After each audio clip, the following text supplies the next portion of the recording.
ഈ പ്രൈമറും ഐ ഷാഡോയും കൺസീലറും ഫൗണ്ടേഷനും ഈ സാധനങ്ങളൊക്കെ ഇട്ട് ഫൈനൽ ലുക്കിൽ പെർഫെക്റ്റ് ആയിട്ട് കൊണ്ടുവരുന്ന കുറേ ആൾക്കാരുടെ വീഡിയോസ് ഞാൻ കണ്ടിട്ടുണ്ട് കേട്ടോ. അത് ശരിക്കും ഒരു ടാലൻറ്റ് തന്നെയാണേ. എനിക്ക് ഒരിക്കലെങ്കിലും അങ്ങനെ എല്ലാം ഇട്ടിട്ട് ക്ലീനായിട്ടൊന്ന് ഒരുങ്ങാൻ പഠിച്ചെടുക്കണം. കണ്ണ് എങ്ങനെയുണ്ട് ഈ വാല്? ഞാനിപ്പോഴും 90കളിൽ സ്റ്റക്കായിട്ട് നിൽക്കുമെന്ന് തോന്നുന്നു. എനിക്കിഷ്ടപ്പെട്ടു, അത് മതി. ഞാനൊരു സുന്ദരി തന്നെ. ലാക്മി ഐക്കോണിക് കാജൽ.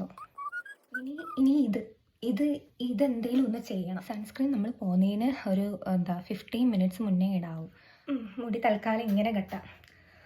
മുടി ഇപ്പം നമ്മൾ ഇവിടെ കിട്ടിയാലും ഇവിടുത്തെ ബസ്സിൽ 2 ചാട്ടം കാണുമ്പോൾ ഇവിടെ എനിക്കെന്നെ കണ്ടിട്ട് തനിത്തങ്കക്കിന പൊങ്കൽ ആ സിനിമയിൽ പെയിൻ്റ് അടിക്കാൻ വരുന്ന ആൾക്കാരെ പോലുണ്ട്. വൈറ്റും പുറത്തിറങ്ങിയപ്പോഴാണ് ഓർത്തത് സൺസ്ക്രീൻ ഇട്ടില്ല മുഖത്ത്.